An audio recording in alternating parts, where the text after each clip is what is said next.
At InDigital, we know that public safety professionals hold themselves to a high standard. In fact, standard doesn't do it justice. In over 25 years working alongside you, carrying millions of calls over our IP networks, your dedication has inspired us. That's why our ESI Net goes beyond industry standards, not only i3 compliant, but designed to adapt to future development for a network you can count on when it matters most. Learn more at indigital.net. If Within the Trenches has ever taught you something, open your eyes to what it is like to be a 911 dispatcher, or has inspired you to become one, then help support us and join our Patreon. Get exclusive bonus content, one-of-a-kind swag, discounts on merchandise, ad-free early access to new episodes, and much more. To join, please visit patreon.com/WTT podcast. And if you're an industry partner, we have something for you as well. And now, for the show.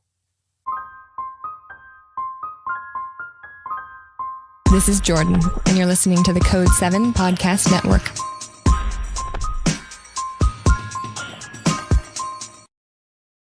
Warning.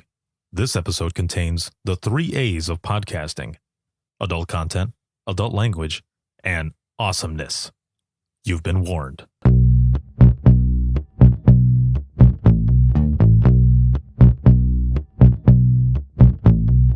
Welcome to Within the Trenches, true stories from the 911 dispatchers who live them.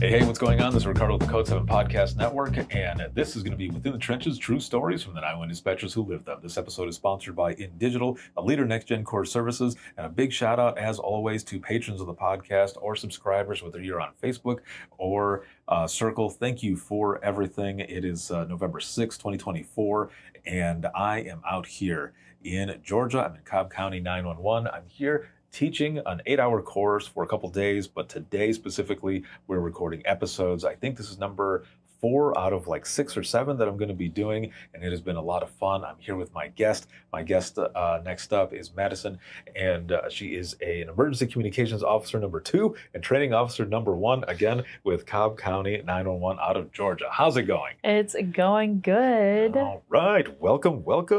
Yes, that actually sounded really good. That was really good. Oh, well, thank you.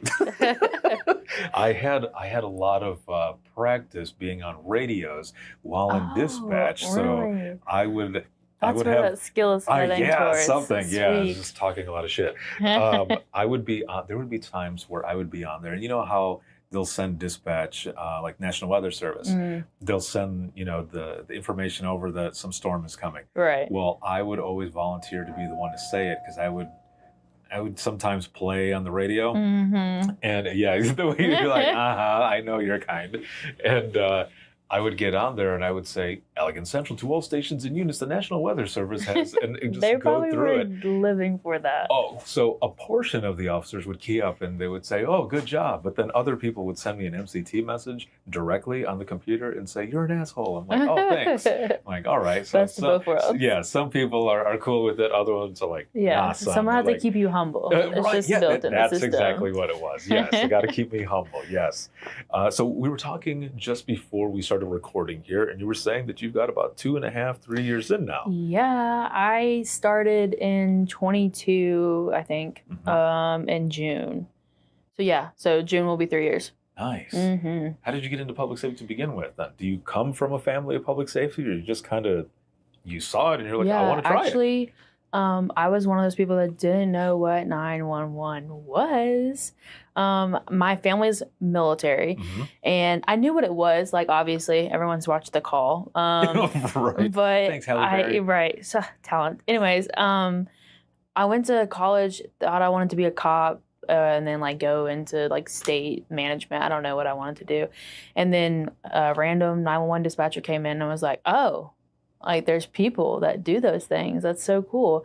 And I was like, oh, like they're like behind the scenes. They get to do all of it. Like they get like all of this, not fun. I mean, it is fun now, but like they get to do all these things, but then not have to be like out and about in front of everyone. Right. And I was like, oh, that's pretty cool. So then I literally looked up the highest paying 911 agency in Georgia, and Cobb was it at the time. So I was like, oh, there I go. So So it's kind of like not probably it's a shout out for a high paying 911 job. So like, Right. there you go. Yeah, exactly. But that might not be the best interest, or like, I don't know how people started it. Like, oh, I want to help people. And I was just like, highest paid.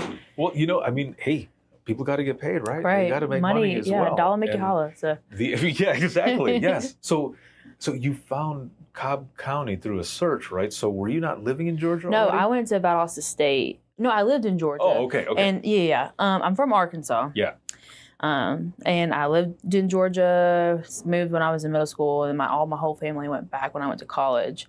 So it was just little old me in South Georgia and Valdosta State. And then I went from there and moved up to Atlanta to work here. So it was great. It's good. It's going. So do you actually, are you just right here, or are you in Atlanta? No, I did live in Atlanta for 2 years. That was an Holy experience. Dude, like just driving through it yeah. is something. No, it is. Truly, if you don't stop moving here, please. Because it's terrible. But the morning traffic wasn't bad, right? We had to be up at crack of dawn, so it's fine. And then it was the afternoon. I get home like an hour, 40 minutes sometimes. I was like, you're Good kidding. Lord. But now I just live 10 minutes down the street. I moved like in July, so it's great. Perfect. Oh, yeah. Well, then that's way better. Oh, yeah. So even when I wake up late, I'm not late. So it's amazing. So when you end up applying and all, did you get a chance to do a sit-along to kind of see what the center is like and all? I actually sat with Teresa. I don't even know if she remembers this. But she was so confident at her job, and I was so scared at what I was looking at. I was like, what is that? I didn't understand. We have 8 monitors, and Right. I was like, what? And the phones were ringing over, which I didn't know what any of this meant. And they're saying things. I'm like, I don't know what she's saying. Like, why did she just say a number? Like, what does that mean? And then she's taking calls, and she's working the radio.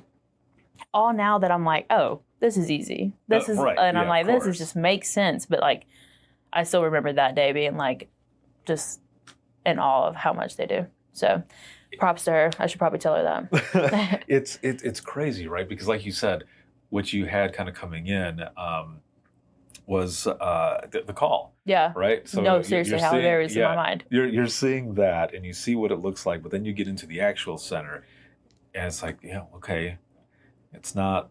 This is not like TV. It's not like movies or anything like that. Yeah. And like you were saying, some of the talk, some of the jargon, you don't understand it right away because there's like signals. Yeah. There's maybe 10 codes or however. Every center is different. We have it all. And so then you're just sitting there and it's just like complete chaos, Mhm. controlled chaos in a way, but still chaos. Right. And your eyes are just probably. Yeah, you only had to be here for 4 hours, but I was so intrigued that I was like, I'm gonna stay for 6, and then I don't know why I did that. No, that's I'm awesome just, though, because every time when I was in dispatch, every time we would have someone who would come in and they would stay longer than the 4, it's like that person, that they're probably going to be one that gets through all the way and is going to really fall in love with this. It was interesting, and I remember exactly where we sat, and it was pretty cool. I should definitely tell her that. But, That's awesome. So, how long was the training process? So we started. Oh, that's a good question. So we observed when we got hired in June, and then we didn't start our training like academic. We have 3 phases. So it's like the observation phase, the academic phase, and then like the floor phase.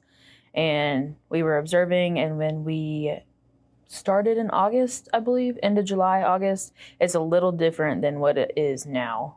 They changed our training process.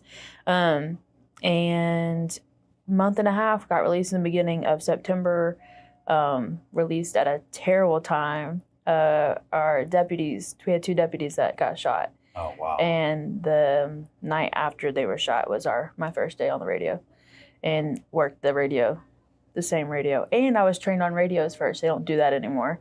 So I was a guinea pig, and I was trained on radios, and then I went to phones in the middle of my radios, and then went back to radios. Never had experience, didn't know nothing. But I mean, it was something. But me and my CTO, she's a supervisor now, we kicked butt, and we had to do their funerals and their last calls on air, but it was something. Oh, geez. But training wise, process went great, very smooth. Love my class that we went through. We were a variety of ages. So I was 22 when I came in, and like our oldest was like, oh God, let me not say a bad age. It was, I think she might be in her 50s. And so like we would just banter. Like we had a good banter back and forth. It's just like you Gen Zs and whatever. And it was funny. And we also like each other. So. Wow, that that is definitely different. I know. I just as you were dumped saying. it all on you. I right know. there. Yeah. So yeah, let's back up a little bit. Right. There's a You lot can to do that. unpack Yeah. there. So like you said, you're kind of a guinea pig. You Yeah. started out on radios first, but to start out on that after an incident like that happens, It was something. we'll start with that. Yeah, I was going to say let's start with that. Just that piece, like that alone has got to be overwhelming because now yeah. you're thinking, am I going to go through something similar like this again? Yeah. Like right off the bat, because you never know. You Right. know, in 911, you don't know what's going to happen. Yeah. So after that incident, the next day you're starting on radios. How are you feeling already just going into that from that piece? Yeah. So our evening A shift, man, they all the love to them and support, because I can't imagine actually going through that now, understanding all of that entails. I didn't know what that meant. Like me and Marquivia, I call her my twin because we have the same badge number, it's just separated by one. Oh, And nice. we act the same. Yeah. But we were so excited to come in, and we were so like excited, and we were like talking to each other and just couldn't shut up. And we get in a squad and like it's dead silent, which is not what our squad is on a normal day. And I was like, dang it, this is what it's like at 4 or 5 in the morning. Like, this is kind of lame. But they had already known. They saw all of the news and the emails and all the messages, and we hadn't been on any of that yet. So we had no idea what we were walking into, and everyone was just so like sad, which understandable. Right. And so we realized something had happened, and the person that was supposed to work the radio that day was too emotional. We were training. I was supposed to be training on fire, and they switched us because Hattie, my CTO at the time, was able to handle it, I guess. And I was all for it. Also, I didn't know what to expect, and so we worked through it. It wasn't a busy radio. Yeah. But my God, you can remember their voices, how they sounded. Like everyone just sounded like it made sense. Like you knew what was going on. Mm-hmm. And then it was everywhere on the TVs, nonstop for like weeks. And we were getting calls about like citizens just saying they were bad people and they deserved to die. And Jeez. So this is like our first experience, and you're like, what the heck? Like, I think it was harder. I didn't understand it. I understand it now, and I'm thankful I didn't have to go through it. But in the moment, I could see how sad and like how it affected so many people, and then to watch them like had to deal with those people on the phone and be professional about it. And then having to deal with people like on the floor that are just having emotions and they're mad about it, or mad how someone handled something or whatever.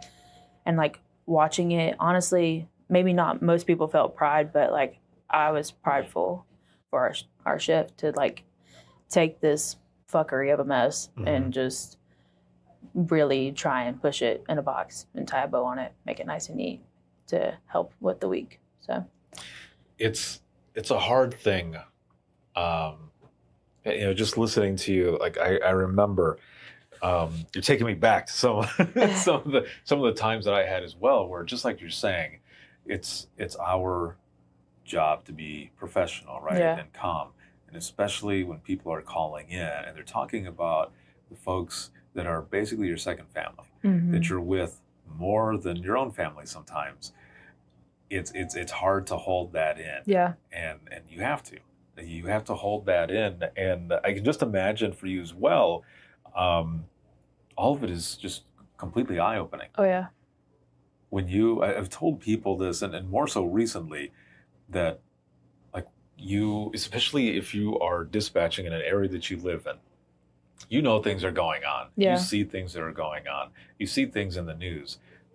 But when you get into dispatch and you see that side of it, then you see a whole other side of those same things that you're already seeing, but you're seeing it in a different light with different eyes. Because, and I saw this in a meme, but it relates.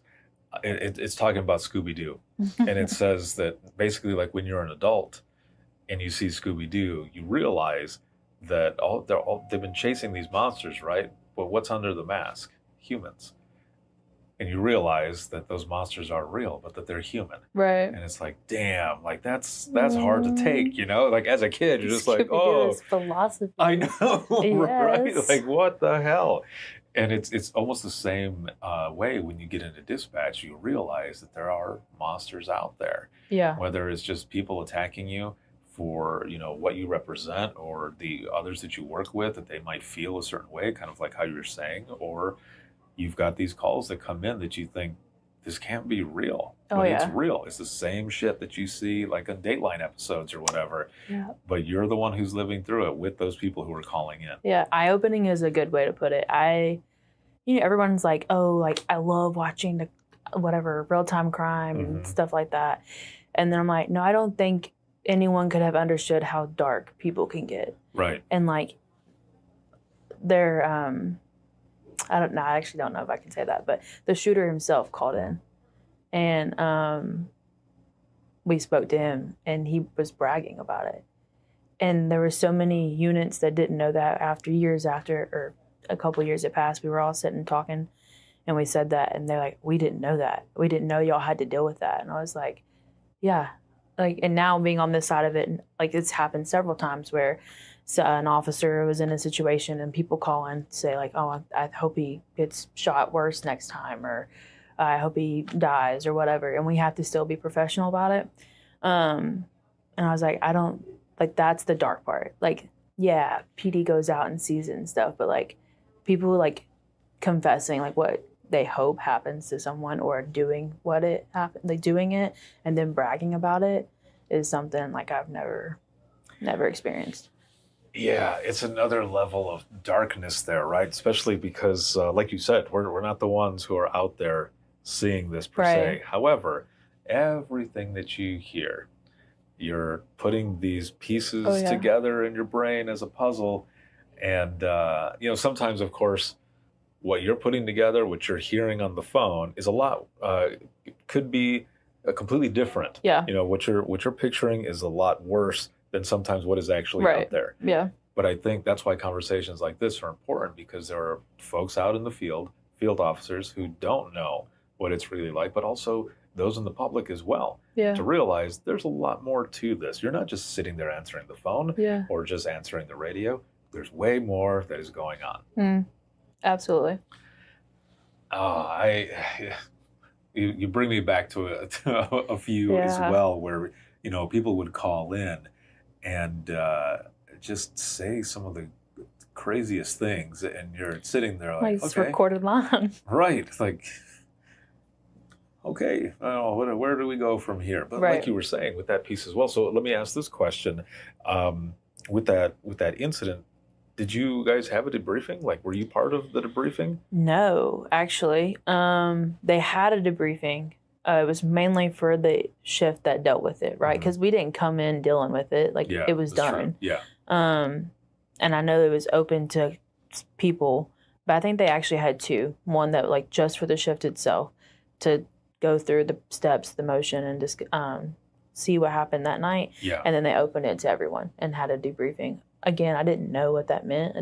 I never experienced that, so I didn't go. But the aftermath was wild in itself. And it's like everyone was there to show support, but you're also like, go away. And then all the TVs are on the news because there is so many people there. We can't turn on like whatever is usually on, like dog shows or whatever we have that's up there that's just for fun. So then you just keep seeing the officers' faces over and over and over again, because that's the only thing that Metro Atlanta's reporting. And so you look up, it's there. You look around, there's someone here. There's another 911 center sending flowers. There's another 911 center sending balloons and whatever. And you're like, oh, well, thanks. But now every time I look at it, that's all I think about. When I look up, that's all I think about. We're talking about it. We're on the radio for it. Like, it was crazy. Yes, some things are done with good intentions, Yeah. but it's like I'm kind of reliving this, Yeah. you know, and like you're saying with the TVs and the news and everything else going on, you continue to relive it. But also, you also have that other piece that other people didn't know is the fact that, you know, they ended up talking to the person who actually did it. Yeah. And then, you know, the bragging that comes with that. And it was, just continues to bring it down. That was the evening shift, talk to the suspect. But we got the rest of the county bragging. And I'm like, what made you think you should say that? What made you think you should do that? And then you're even more pissed off because now your phones are ringing over because half the phones are people calling 911 just to be dicks. And you're like, what the hell? So where do you go from there? Like how, so with not just yourself, but, you know, those around you as well, how do you move forward? Like, was it mostly just kind of talking to each other? And the reason I ask this too is because anyone who's listening to this, this is one of the pieces that's the most important as well, is how do you move forward? Like, how do you process? How do you, you know, continue the resilience, you know, the whole mental health and wellness piece of it? Yeah. You know, how do you continue to process and move forward? So fortunately, and this is where the pride came in, we have a very good peer support team, which I'm now part of. Amazing. And I mean, it was nice to see other people there, but it was also nice to turn and see Todd and be like, oh, he's right there. And Todd trained me or trained our class. He was like, I think we were like the last class he trained. And now he does peer support for the big dogs somewhere. But he has a kind heart. And so to know that, okay, I know Todd's right here, so I know he can take care of me if something like big happens. But Hattie also was sitting there the whole time, like, if it gets too much, take a break. If it gets too much, take a break. And I was like, well, I don't know these people, and so I'll be fine. And I've never had to deal with this, so I'll be fine. And then we did the last call, and my heart literally, like, broke. I was like, that was someone. Like, it was a person that was just trying to, like, do his job. And now he can't go to his daughter's, whatever, wedding, school events, see his wife anymore. I think one of them had just had a baby, and I was like, what kind of world is this? But how we got past it was our whole command staff was on the floor. Our peer support was on the floor. People putting in way many like overtime hours just to make sure that we were comfortable. Do you need water? Do you need a break? And it wasn't annoying, and they kind of realized like we just need space. And so some of them, like our operations manager, would like get off the floor and like let them just have it, or she would start to change the channel so she could and change it to something else, or we just talked to each other. And I mean, that's where the pride came from it, because I was like, how hard does this have to be to just keep pushing through it? And honestly, like, you ask how you push through it, you literally have to just push through it. But everyone has to be on the same page. It's like, we have to get through this as a team, or no one's going to get through it at all. Exactly. So I love that. So how much time in between this incident that we're talking about and you joining the peer support team, how much time in between was there? Maybe months. I mean, I think I joined, that was my first week on radios, and I joined peer support in like 4 months later when I was released. And the reason I ask is because I was curious if this incident and everything that you went through was inspiration to join the peer support for sure team. I mean, I like I've always been like the mom friend of my like friend groups, like in college and stuff, and I like just taking care of our people. And to see that, and to see so many peer support like being there and doing what they do, I was like, I think Desmond says it, but peer support's for the people, because we have to be for everyone else. We have to be there for our community. We have to be there for our responders, but who's there for us? Right.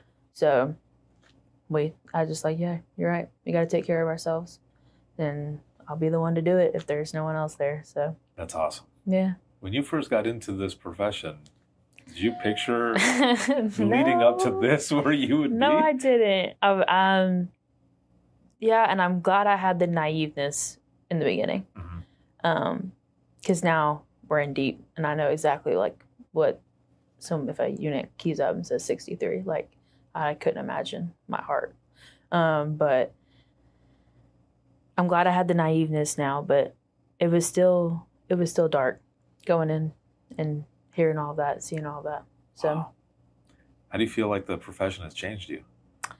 Definitely eye-opening, like you said. But also, I don't think a lot of people, like I think people think every call I take is a shooting, a stabbing. I'm like, I think my first real 911 call, so a girl she lost her phone. Mm-hmm. And I literally was like, ma'am, what are you calling on right now? And she was like, a phone. I was like, is it your phone? Yeah. There you go. And you save someone's worst day by just common sense. So yeah, exactly. Which, I mean, it's not very common. But so that was eye-opening to see how dark it can get and how quick it can go from something so simple as an argument between a mom and a daughter to a shootout. Right. But that's not the main gist. And like, honestly, it's fun to come to work, to giggle with your coworkers and then get serious when you need to, and then make a dark humor joke and keep on going because they know exactly your humor, and just it's amazing. No, you're right. And like, what job lets you cuss on the floor? Now we're told to act nice when there's people there watching us, but of course, yeah. When it's just us and you're like, you can get all your aggression out, so it's pretty good. It is good, yes. And for those who are, listening and everything, you won't understand not being in this. But if you are in a profession where it's high priority, a lot of things, whether it be, the medical profession or like public safety, like we are, if you don't have some sort of dark humor or able to get that out, I don't know how you make it. Right, yeah, you're not going to make it. You're going to pretty much burn out. Oh, yeah. Yeah. For sure. And I've seen trainees come in and, man, I'm like, oh, I don't know. Because they don't have that world experience enough to maybe like latch on a little bit and then grow their dark humor, or just grow in the accepting fact that this is not rainbows and butterflies. Like this is true. We are trying to save the people of our community, but that doesn't mean we get to. Sometimes we just endure the last call they have, or be there with the family when they don't have anyone else. So, but most of our trainees, we try and teach them like, hey, it's okay. It's going to be okay. But like, yeah, that was some sad stuff. So if you need a break, it's okay. Man, you've gone through a whirlwind already. Tell me about it. And Hattie, I'm sure she has stories because, I was a shit magnet for sure. It just kept going and going and going and going. Yep, and I still am. So it never left me. To go through all of that, but also to have to be one who gives out, who does a last call, like that is one of the hardest things. We had a sergeant who passed away. It wasn't like a shooting or anything. It was a medical issue, but it was out of nowhere. Yeah. And we did the last call. I recorded it, but the audio wasn't that great. So they ended up having someone else do it, but they did it live. And I was actually out at the funeral when it happened. So doing the recording, it took me several tries just to do the recording because, that sergeant with my team, like we were very close. Like we hung out outside of dispatch and everything. I'm sorry to hear that. Thank you. And I'm sorry, as well, for things that you've gone through. But I also feel like that helps you help others because you have that experience and you'll be able to tell them as well for that. But to be out there, at the funeral and like hear that last call, that I can't imagine. Is one of the hardest things to be able to go through. So I commend you for like just everything that you've already gone through in your career, and you have a long career to go. So yeah. You've done a lot in a short time. Yes. Yeah, for sure. It has been already. We're coming on 30 minutes. Oh my gosh, really? Yeah, that's it does not even feel like it. I'm so sorry. I'm a yapper. I talk too much. No, this is good. Like a lot of times the episodes, they go for like an hour or an hour and a half sometimes. And that's why I'm saying we're already at 30 minutes, but I could talk to you forever. Oh, that's such a good compliment. Yes, no, that's what I was saying. That's what I meant. I'll talk. Give me a brick wall and I will talk to it. That's what I was getting at. That's what I meant, is that I could talk to you forever, man. Like I looked at the time, I was like, hell no. It's like, there's no way way. Crazy. It's been that Time much flies. time already. So going into the wrap up of this episode, one last question for Okay. you.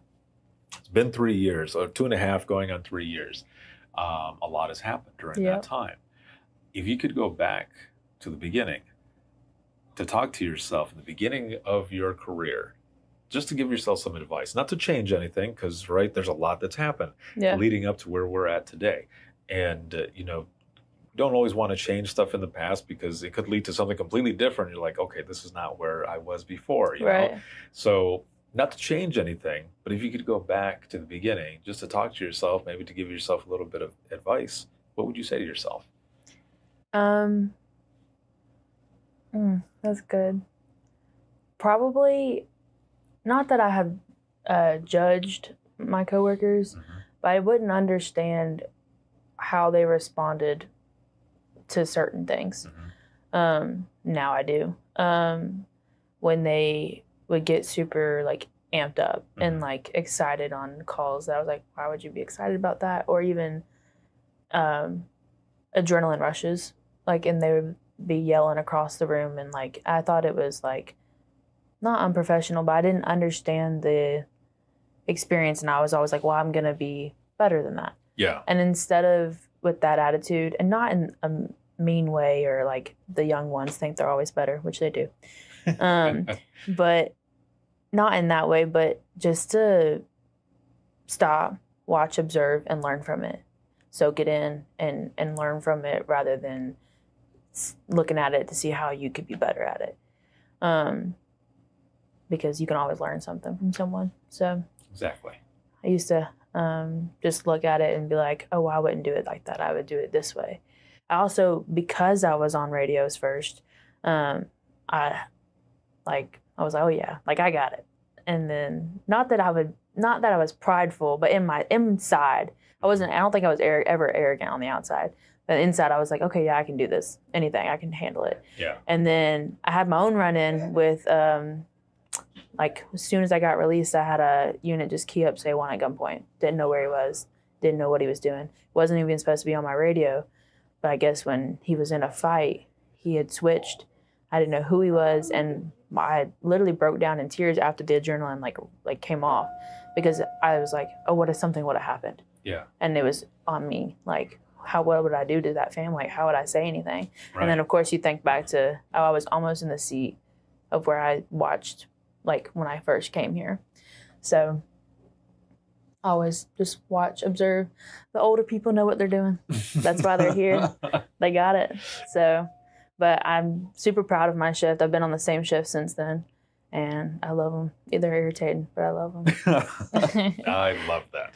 Well, thank you so Yeah. very much. This was a lot of fun. I Yes. appreciate it, and thank you for everything that you do. Of course. Thank you. Yeah, it's been awesome. So for those who are listening, if you have any comments, questions, or you ever want to be a guest on the show, you can email us. That'll be wttpodcast@gmail.com. But the easiest way to do all of this will be to simply go to links.co/WTT podcast. You'll find everything there. My email, all of my social media, where to follow, where to hear the latest episode, where to purchase the Imagine Listening books.